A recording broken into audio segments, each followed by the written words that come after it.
welcome to Monster Monday. Welcome back to Monster Monday. Just kind of randomly doing Monster Mondays and Slasher Sundays. As you can see, I've been working on my video production quality. This is obviously looking a lot better than typical. Anyway, so Rumpelstiltskin. I moved recently and I was able to display my entire VHS collection. You can't see it in the shot, but it's all the way over there. I did a tour of this house and showed it off. And I've had this in my collection. I have about 450 VHS, and I've been watching a lot lately on VHS, just for nostalgic purposes, I suppose. It looks like shit, and I definitely do not recommend it. I don't get the appeal. But if there are films that I don't own in any other capacity, I will watch it on there for sure. And it's been kind of cool to go back and dip into my collection and throw them on and watch and just be like, wow, this really does suck. the audio, the video, all that stuff. I even have Texas Chainsaw Massacre 2 on this VHS that says it's been digitally remastered. And I threw it on and I'm like, wow, this is digitally remastered on VHS. This looks like absolute shit. It looks no different. It's in widescreen, but it's still in that 4:3 boxed aspect ratio, but it's in a widescreen in the box. So it's like I'm on a widescreen TV that's been boxed out and then widescreened inside the box. It's like, Jesus Christ, this looks horrible. And then, of course, the picture itself isn't good. All right, Rumpelstiltskin. The only good thing I can say about this movie is that Yeager did the makeup effects, and that definitely shows because Rumpelstiltskin looks great. Everything else in the movie is dreadful. I looked on IMDb on this, and there's a lot of people who are like, oh, you know, underrated, classic, this and that. Those people are on fucking drugs, man. This movie's dreadful. But I guess if you grow up with it, right, it's nostalgia, and who the hell am I to bash nostalgia? I have tons of movies I love that are shit. We all do, so it is what it is. I know I'm going to say this and then it's going to go on for 20 minutes. I don't want it to. I really don't feel like I have a lot to say about this, but then I have a ton of notes. So, I don't know. I have to be back to work in 25 minutes. So, I got to keep an eye on that clock over there because I can't see my camera anymore because I have it flipped around and I'm using the better camera because I want it to look better. And my lighting, obviously, is much different, much better. And I'm filming in 4K, it's 60 frames now, so I'm like, you know, anyway. All right, somewhere in Europe in the 1400s, this film doesn't even know where in Europe or what time this is taking place in. It's just like vague. It's like, I don't know, somewhere in the world, somewhere between like Jesus's birth and yesterday.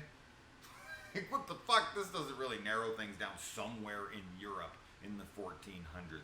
They couldn't have set a specific place and a specific year somewhere. I guess that makes it more fairy tale like, maybe leaving it kind of up for, oh, we don't really know and this and that. Who the fuck?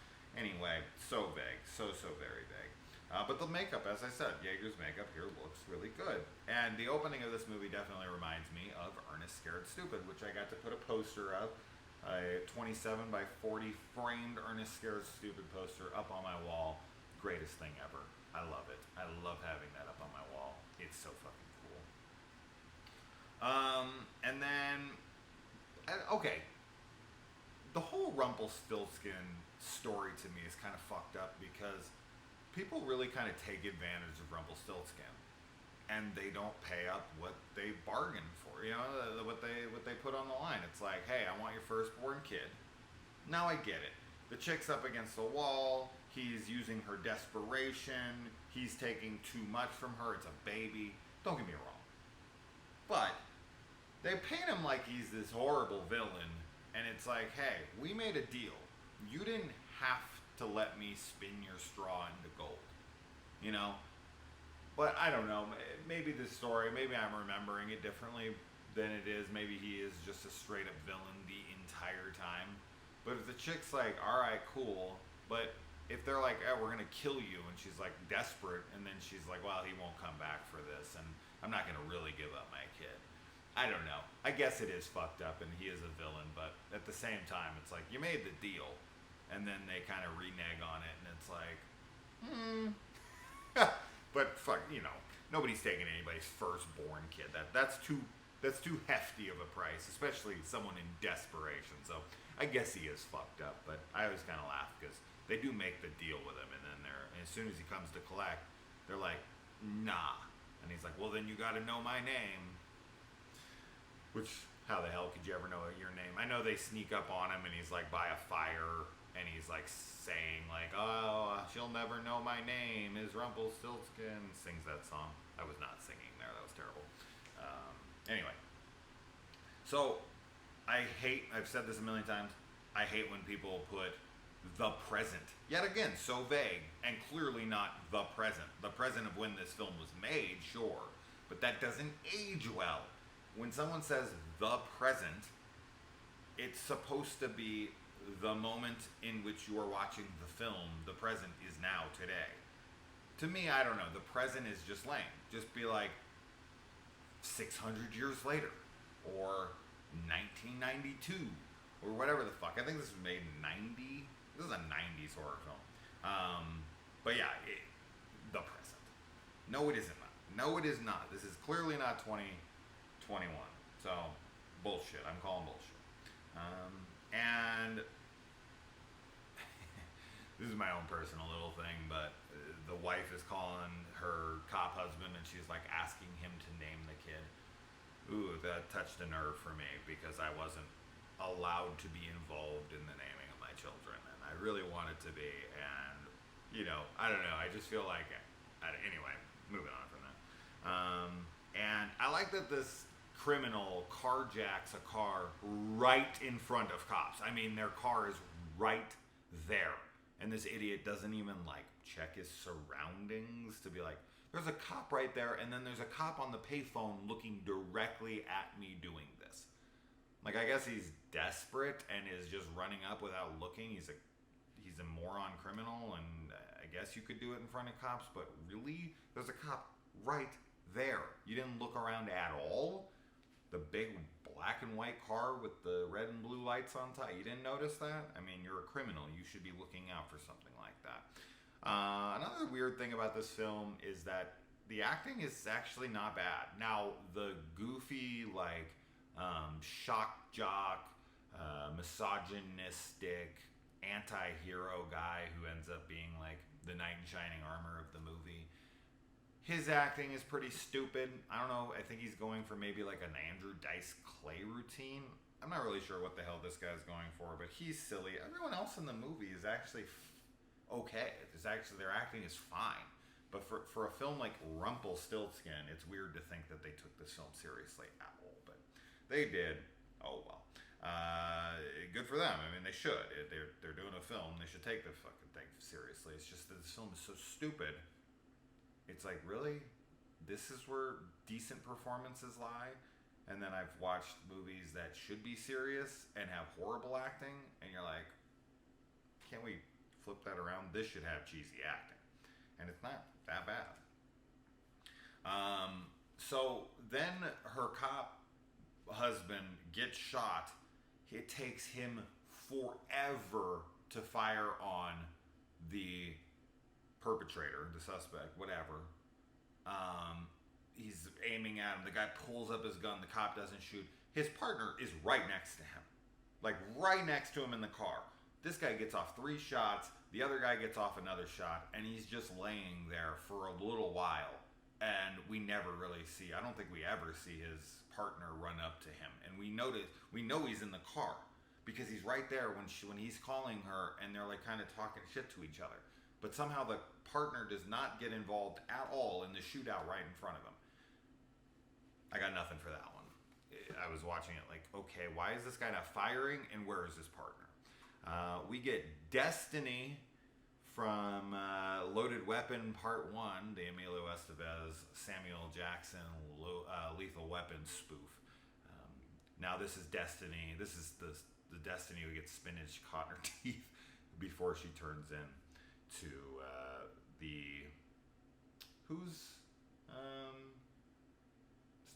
it's not Cindy Crawford. It's one of those chicks at that time though. One of the the swimsuit supermodels. I can't think of her name at the moment. Wow, I can't believe I can't think of her name at the moment. But before it turns into her, when she lets her hair down and she throws it around, and then all of a sudden she's a supermodel. Great stuff. And then they go into this shop because she meets up with her friend, who is the Destiny from Loaded Weapon. Friend or sister? I don't know. If they say it in the film, I missed it. So I don't know if it's a friend or a sister. I'll go with friend. She takes her, and her friend is the most desperate woman I think I've seen in a film in a very long time. Desperate for a date, for a man. That's all she talks about. That's all she talks about in the film, is how she needs a date, or that she's dated some losers or whatever. She's like, oh, I think I dated him. Or she kind of reminds me of Mrs. Barkley's friend, Maggie, in Child's Play, who's like outside. She's like, oh, he'll be the best date I've had in weeks. And then the bum who sells them the freaking good guy doll, she's like, I think I dated him. Like, she talks about that. Except for this chick is like Maggie on steroids. She is talking about nothing but she needs to get a boyfriend, and that there's no good men left, and that she's dated every guy. And if she makes a wish, she wishes for this like exotic dancer looking dude, and all she cares about is getting dick. It's pretty funny. But she takes her to this antique shop that the girl says they're always closed. I'm like, sick business. That's gonna work out real well. This chick is scary looking. She is weird looking. And she reminds me of Sardo. No Mr. accent on the dough from Are You Afraid of the Dark? She is brutal to look at. And Hildy is the girl's name, who is Destiny from Loaded Weapon. She, anyway, yeah. All right. So then the woman, I thought I had a note here, but it was just what I said. Friend needs to get laid so bad is what I wrote down. But we already went over that. Wishes for dead husband to return. That's her wish. She gets it. She fucks him. Then Rumpelstiltskin shows up in the house. So, of course, this begs the question, did Rumpelstiltskin appear to be her husband and she fucked Rumpelstiltskin? Did he have frumpled foreskin? That's a real question. That's what I need to know. And yeah, she fucked Rumpelstiltskin. That's what I'm saying. Straight up. I think she fucked him. That's the only thing that makes any sense. It's like the Phantasm scene out in the graveyard. He fucks the tall man. That chick turns into the tall man. He fucked the tall man. The tall man fucked that dude at the beginning of the movie. That's something we don't talk about enough. Okay? Michael Myers has never fucked any of his victims. Well, I guess unless you count Halloween 6, Curse of Michael Myers in the producer's cut, where supposedly him and Jamie have a baby, and they have like a ritual. I think he fucks her in that scene. I don't know what's happening. But yeah, anyway, I guess, well, Freddy gets burned for fucking little kids, right? I don't know what I'm talking about. Oh, and then it's implied that Jason maybe raped Chris in Friday the 13th Part 3. I guess maybe all the fucking horror villains are raping people. Chucky gets laid. Chucky gets lucky is the fucking tagline of Bride of Chucky's fucking Tiffany. And then he even puts his sperm inside Jennifer Tilly so that she can birth twins, Len and Glenda. What am I talking about? Every slasher's fucked everybody. I'm just realizing this now. Oh my god. And then in Texas Chainsaw Massacre 2, Leatherface basically just keeps humping his chainsaw at stretch until he comes. He's like, and then he dances around because he just ejaculated. Wow. I never realized this. There you go. That would make a video unto itself. And we realized it in the Rumpelstiltskin video that no one's going to watch. Shame. I should have done that in a video where people were actually going to be paying attention. Anyway, there was no agreement to give up her first son here. I will say that. First son. Is it a baby? Is it a girl? Might be a girl. I don't know. This little kid, though, has brain damage, though. The truck that she's, like, making the guy speed up and he's like, they're, like, jumping the thing and landing, that kid would be fucked up. So I don't think she cares much about her kid because she would be telling him to slow down, not speed up as they're jumping the truck. But yeah, there is no agreement made here. She just makes a wish, and then he's like, "The payment is your kid," and she's like, no, fucking my husband, aka you, one last time, is not worth my child." So yeah, I think I would have said no to those terms if you would have given it to me. Let's see. He says that you can't kill me because I have no soul. So that's interesting. But then I guess you can kill him with straw. And I don't know, straw is a pretty interesting kryptonite. Straw. Because he spun straw into gold, so now it's his kryptonite. That's so stupid. That's so fucking stupid. And when she's in the car about to leave and he jumps out the window and lands on top of her car, when he looks out at her car, it is like 100 feet across. So he jumps out the window and then I guess just floats, levitates like all the way over to her car. It's pretty far from the window. So he jumps out that window and he does it kind of like sideways. And so when he just keeps flying and floating over to the car, I'd have to watch the scene again. Honestly, some of these things I might be completely off base on, but I was so checked out during this movie. I was just like looking at the screen like, oh, Jesus Christ. So like every time something would happen, I'd just be like, fuck. And then I'd look back up and be like, what's happening now? Like there's a scene where they get out of jail because Rumpelstiltskin comes in and kills the police force like Michael Myers does in Halloween 4. And then, you have not got a police force! They get in the car, and then the chick who is that antique dealer, she is in the back asleep under like a tarp?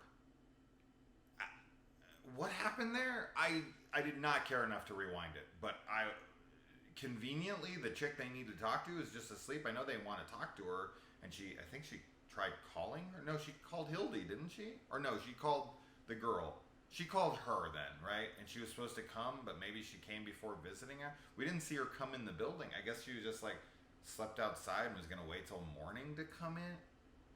I don't know what happened there. As I said, I could have rewound it, but I was just so confused on what happened. So if someone can explain that to me, actually, I don't care. You don't need to. They throw in the real clever idea that the main character's maiden name here is Miller. And in the fairy tale of Rumpelstiltskin, it's the Miller's daughter. So they made her a Miller, which is totally stupid because they know of the Rumpelstiltskin fairy tale in this. And he's like, guess my name. And it's like, she doesn't realize at that point what it is, but then, I don't know. It's a known tale, so she kind of already has a leg up on it.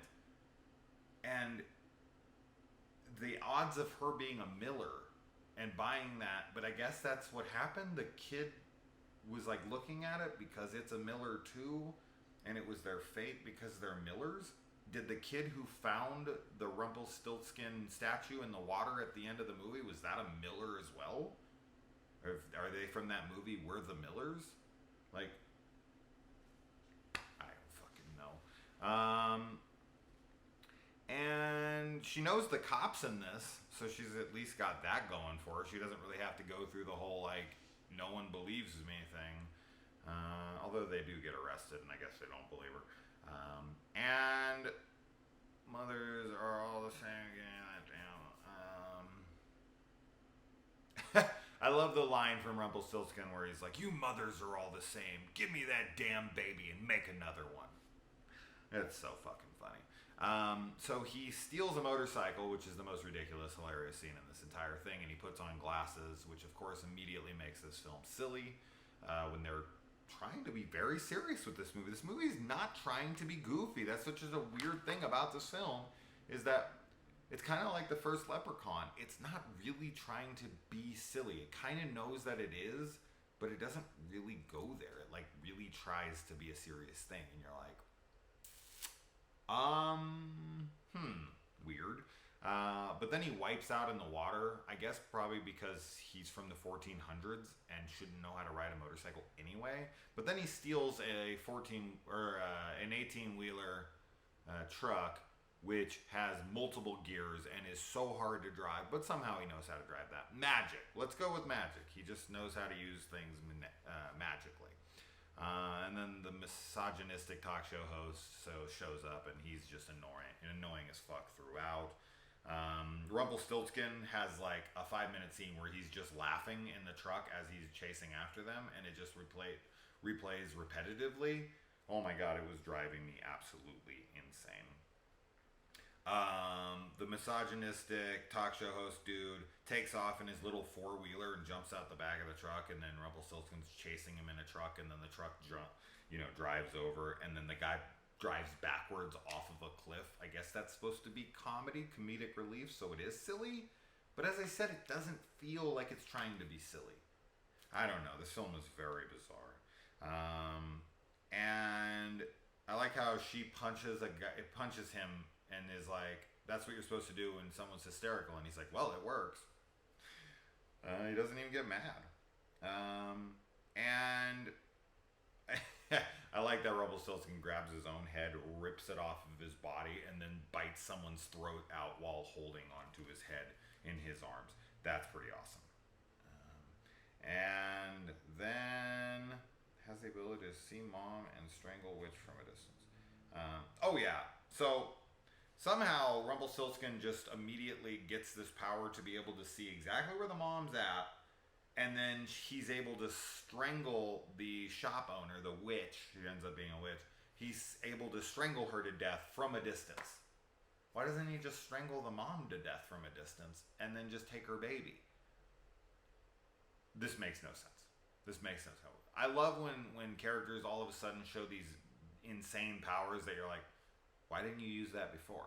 Why haven't you been using that this entire time? Is this a big game to you? Is that what's happening? I don't fucking get it. Who knows?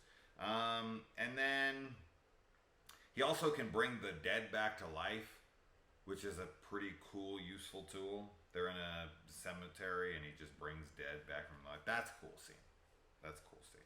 Then they put burning straw in a bulldozer and then drive it at him. This guy somehow knows how to drive a bulldozer, A.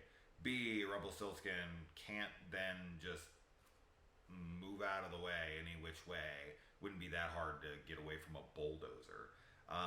If straw is his kryptonite, you might not want to burn it, because then it probably won't be straw anymore, and that stuff goes up pretty quickly. So I'm not really sure why burning straw. I would definitely put straw in there and then dump it on him. But burning straw is just supposed to look more cool. But I wouldn't burn the straw, because that to me would kind of potentially take away its power, because it's not really straw anymore. It's burnt. And you have to kill me to find your kid.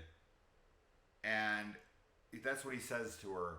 And then she kills him, and then the kid's just right out in the open in the graveyard. Like, you didn't hide him very well.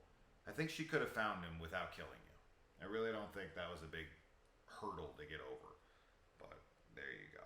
And then, of course, it's found 3 years later by some kid. Hopefully a sequel. Nope. Good. Thank God. This movie is idiotic. But there you go. A Monster Monday. It was fun. We got to talk about all the different slasher villains and their sexual escapades over their franchises. So that was fun. Anyways,